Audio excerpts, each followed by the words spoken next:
8 movies na nagbabakasyon yung mga bida at merong nangyaring masama sa kanila. Hindi na ako nagsama ng mga serial or slasher movies kasi mapupuno agad tong listahan ko eh. Simulan natin sa Dangerous Animals.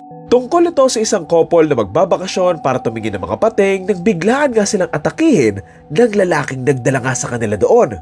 Ilang araw ang makalipas, isang babae ulit ang kukunin nga ng lalaking ito kung saan makakasama nga niya yung babae doon sa opening at dito nga sila magtutulungan at gagawa ng paraan para makaligtas bago sila gawing ulam ng mga pating. Okay, next, The Descent.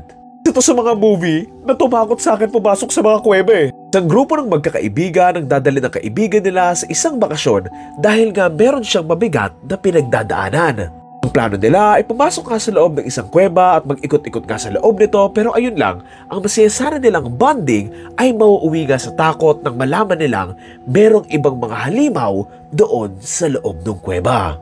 Next, The Conference. Isang grupo ng mga empleyado ng isang company ang magbabakasyon sana until may dumating ang mga taong nakamaskarang magteteg sa kanila sa lugar kung nasaan sila.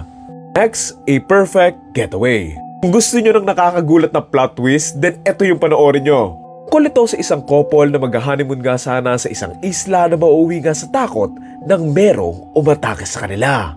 Sama ang isa pang couple, kakailanganin nga nilang magtulungan na hindi nga magiging madali lalo na't pinagdududahan nga nila yung mismong mga kasama nila. Ito na nga nila gagawin ang lahat para makaligtas kung saan kakailanganin nga nilang lumaban para nga mabuhay hanggang dulo. Next, Speak No Evil. Ang lesson sa movie na to, huwag kang masyadong people pleaser and panindigan mo kung ayaw mo talaga.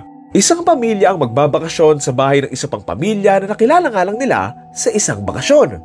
Sa pagdating nga nila dito, unti-unti nga silang makakaramdam ng kakaiba nang may gawin ngang mga kakaiba yung pamilya na ito na tatakot nga sa kanila kung saan gugustuhin nga nilang makatakas at makaalis sa lugar na ito. Next, 47 Meters Down. Sundan natin dito ang magkapatid na magbabakasyon at ang isa sa mga gagawin nga nila ay tumingin ng mga pating. Dito na nga sila papasok sa loob nga ng isang kulungan habang napapaligiran nga ng mga pating pero ayun lang, naputol nga ito at tuluyan na ngang lumubog. Habang nasa ilalim ng dagat, gagawin nga nila ang lahat para makaligtas nga doon sa mga pating kung saan bukod sa kailangan nga nilang makatakas sa mga pating, kailangan din nilang makaahon agad bago pa nga sila tuluyang maubusan ng mga hangin. Second to the last, Knock at the Cabin. Kung nagustuhan niyo yung ending ng Ready or Not, then baka magustuhan niyo rin to. Isang pamilya ang nagbabakasyon sa bahay nga nila sa gitna nga ng gubat nang biglaan ngang may umatake sa kanila. Sa itong grupo ng mga tao na kukuhain sila at papahirapan sa ibang paraan kung saan ang misyon daw nila ay iligtas nga ang mundo at ang tanging makakagawa nun ay ang pamilya nila. Okay, pinakahuli, Chernobyl Diaries. Ko ba? Pero sobrang favorite ko tong movie na to. Isang grupo ng magkakaibigan na gustong makaranas ng kakaibang experience kaya naman dito nga sila nagpunta sa Pripyat, Ukraine para bubisita sa Chernobyl.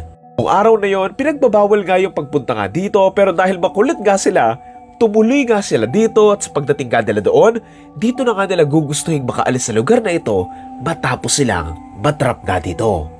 Sa mga susunod na oras, dito na nga sila mababalot ng takot kung saan iisip nga sila ng paraan para makalabas nga sa lugar na ito, mataguan yung mga gustong kumuha sa kanila at makatakas bago sila tuluyang makulong na nga dito.